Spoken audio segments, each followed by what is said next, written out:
I was asked by the organizers to give a presentation on neutrino physics sociology. If it had not been Daniel and Michel, who are very good friends of me, I would have not accepted, but I was forced to accept. So I will try to say a few things about that. First, you see that I changed a little bit the title, Multilateralism Approach in Neutrino Physics. So what do I mean? The outline will be the following. First, I will cover the unique diversity which exists in neutrino fields.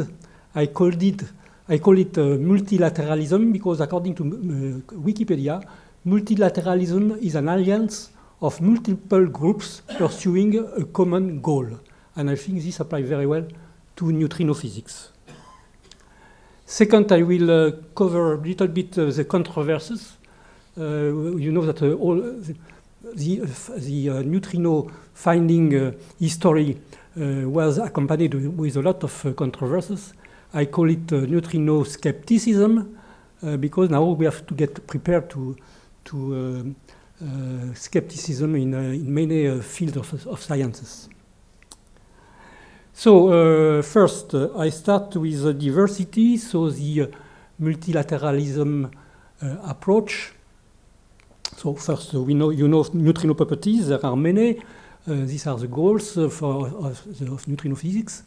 So neutrino interaction, cross sections, propagation of neutrinos with oscillations, the masses, still a field, Dirac and Majorana, CP violation, role in cosmology, role in astrophysics, number of species, and so on. So these are the properties. Now multilateralism with the sources, neutrino sources, natural, artificial sources, reactors, neutrino source, accelerator, atmospheric, solar, supernovae, cosmic blazars, cosmological or astronomical, and geoneutrinos. There is this famous plot which was shown by Christian Spiering, which shows the neutrino energy spectrum from cosmology, cosmological neutrinos, solar, supernovae, reactor, background of all supernovae, atmospheric, IGN, cosmogenic. I tried to find when was produced this first plot. To my recollection, but I may be wrong, at least for me, the first plot was by Père-Olivier Lagage in his work for his PhD thesis in 1985. At that time, there was no 87A supernovae, so it was a supernovae at the center of our galaxy, so it was a little bit stronger than that. There were no AGN neutrinos and no cosmogenic neutrinos. But this is the first plot. If you have a plot before that, tell me, because this could mean that he copied it from elsewhere. It's probably too late to discuss this, but I would be interested to know if this was the first plot. Then neutrino detectors. As you know, there is a wide variety of neutrino detectors, beta decay spectrometers, large underground detectors, radiochemical experiments, large undersea detectors or under ice detectors, balloon and space experiments now, short and long baseline accelerator neutrino detectors, missing energy hermetic detectors. So this is in particle physics. For instance, the W discovery was mostly due to these hermetic detectors and the trigger on missing energy. Collaborations, a wide variety of type of collaborations, from few people to 1,000 collaborators, various durations and cost. Most are international, even small experiments. In some sense, we could say that neutrinos are for peace also because of the collaborations. It's a field which is very international and which connect people from all places beyond the differences of geographical differences or citizenship or religions and so on. In general, this is a steadily growing community. We saw that all along this conference. Applications, there are many also. Neutrino astronomy, neutrino cosmology, Earth tomography, geosciences, reactor monitoring. We are just a non-proliferation of nuclear weapons. And I come, so common goal and coherence. So far I showed the diversity, but what is new now is that despite this fragmentation, neutrino properties multiplied by the type of neutrino sources times the type of detectors times the collaborations, the community now developed, it took some time, a coherent strategy, and this is done in many places, APEX, so at the European level, P5 at the US level, ACFA at the Asian level, IUPAP neutrino conferences, in general, it takes time to develop a strategy, IUPAP neutrino panels, which is now created and which will be the equivalent of ICFA for particle physics, for accelerators. So now I start with the, despite this common goal, I start now with the, this is a world of controversies. We saw that in these last days during the conference, all the neutrino findings were the object of controversies. We can say that many times there were a prioris which make the findings difficult to emerge. It started with the neutrino discovery. The neutral current was a long saga. Solar neutrino deficit, Till Kirsten showed that. It was also a long saga. It took 20 years, starting with the chlorine experiment and the gallium experiment, and finally SNO.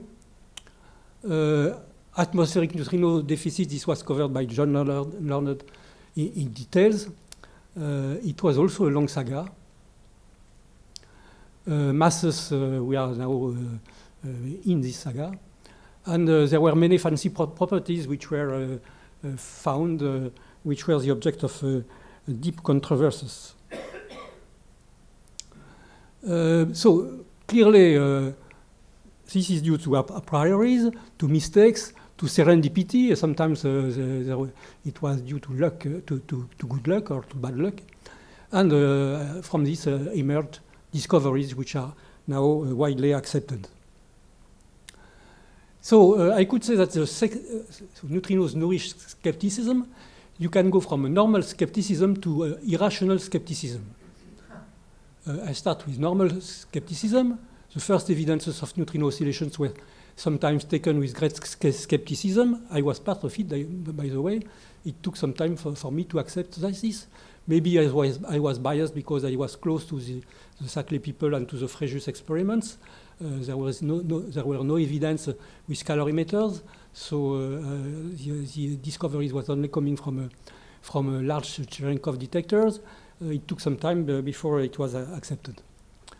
Are neutrinos traveling faster than the speed of light? Remember, this was normal skepticism. At the end, it was a wrong discovery. Are neutrino? So this is still a subject of debate. Are neutrino properties an evidence of physics beyond the standard model? Even in this conference, I found the differences between Cecilia, who said that neutrino masses can be accommodated very easily and naturally in the standard model. It's an extension which is very natural, while Pierre Ramon told us that this was evidence for physics beyond the standard model. I still don't know whether neutrino masses are within or outside the standard model. Sterile neutrinos, so this is a controversy which is still with us, and we will see. So then there is a priori skepticism. As I said, solar neutrino deficit for many particle physicists. This was a priori skepticism because they did not believe to a radiochemical experiment. It was almost irrational. Neutrino oscillation skepticism ranged from normal to systematics. I was in between. Also the skepticism about the proposed experiment, for instance, for Borexino. Many people argued that it will never work. Even SNO, I remember, it was not accepted very easily because the challenges were terrible. And I move now to the last part, last slide almost.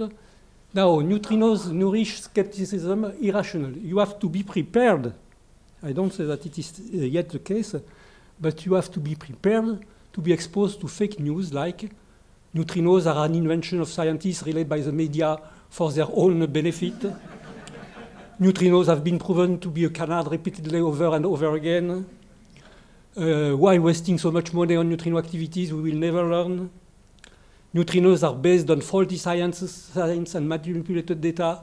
The concept of neutrino oscillations has been created by and for the Japanese to make US non-competitive. Any reminiscence of tweets is not fortuitous. And conclusions, I will end with this. A community, this is a community which is full of diversity, imagination, boldness, a rich history, this conference, now well recognized, 9 Nobel Prizes, a field which makes many others envious of its richness. Let's hope that the next decades will be as enjoyable as the previous ones. Thank you, and thanks to the organizers.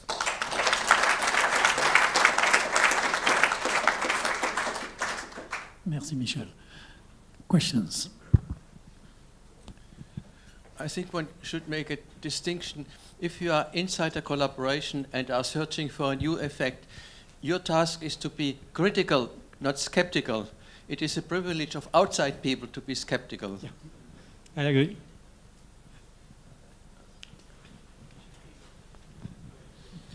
I have just a question about the various kinds of skepticism, and there is one which you have mentioned, but without elaborating. It is about skepticism about oscillations. And my question is, don't you think, unfortunately I was not able to attend the lecture which has been given on the neutrino oscillations, but to my mind, my question is the skepticism about neutrino oscillation not related with the epistemological question of the epistemology of quantum theory with respect to the principle of superposition? No, the skepticism was not at the level of quantum mechanics. Oscillations were known in the quark sector, and there was no problem to accept it. But for neutrinos, no, it was more a question of experimental evidence. The Wachter-Cherenkov evidence was it was a new type of detector. We were not so much used to analyze this data, and there was this discrepancy with the calorimeters, and the calorimeter technique was much more. We were more used to this technique, which was already used in the past. So there was a tendency to say this is due to something that we don't understand because these are new type of detectors, the Wachter-Cherenkov. And also the software is quite complicated with with calorimeters you visualize immediately the event. With the Wachter-Cherenkov you have to be confident to the software which is behind. I was in the critical or skeptical, I don't know, in between. It took me some time to be convinced. I was not convinced from the very beginning. I must confess. Who is this physicist that you showed? He claims that he is a physicist, probably. At least a climate physicist. Michel. Yes. Michel, thank you very much for the nice and crisp discourse. I think in the first slide where you showed all the people who were doing things on neutrinos, you forgot the colliders. And it's going to pick up importance as we are moving away from the light neutrinos to the heavy neutrinos. And I think that's something we should pay attention to. It's remarkable which disdain the collider people at this moment, with which disdain they consider the simple idea that neutrino physics could be new physics. It's just amazing to them that this could be, because it's just simply another 3x3 matrix. And so they don't think it's new physics. We think that it's new physics because we are proud of ourselves, but the collider community doesn't think that way. Now, maybe, Michel, I would have loved if you said how this skepticism would make the funding of the experiment difficult. That's true. Especially, this was mentioned for radiochemical experiments. Ray Davis had a hard time. For the gallium, Steele was so convincing that he succeeded quite well. But it's true that behind the funding agencies, there is a tendency to, in front of this very imaginative new type of detectors, to be reluctant to fund it. You know, you have to be more and more, to guarantee more and more that it will work and that you will discover something. We are not in the good times where you could have funding as soon as you make a proposal. We know now that you have to be convincing on that it will work, quality insurance and so on. And second, you have to be convincing that you will find something, which is a pity, because sometimes you have serendipity discovery, which you may miss by this type of funding. There can be too much skepticism or too little skepticism. It seems to me that this conference, we had examples of both types of excesses. We heard perhaps of a misdiscovery in IMB and excessive delay in some results, and then there was a opera results, which was, so can you comment more? Do you think there is too much skepticism or too little skepticism in the world of neutrino physics?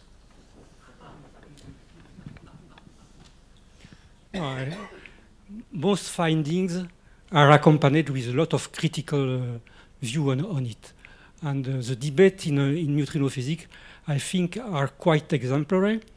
Although it might develop sometime into an irrational skepticism. This is what I wanted to say in this story. What about all the sterile neutrino research? What do you think? For the moment, it is the object of controversy, which is normal. It's a critical view. There is, I don't think it is. As an addendum to this, Yeah. I mean, initial important discovery always is logical to find ifs and buts. But what one should rely on is the filter of time. Time will tell what persists and what's going away. And this is not only in neutrino physics, as in all kinds of physics. For fun, we had a fun exchange with some economists at one point. They said, you have a wonderful scam going on here. You get millions of dollars and you detect things that nobody else has ever seen. We said, well, yeah, but I'll tell you the story about the students coming back to see their old professor 10 years later, and they kind of read upside down on the desk and they say to the professor, you're setting exactly the same exam as you set for us 10 years ago. How can you do that? He says, it's all right, all the answers have changed. No, thanks again, Michel.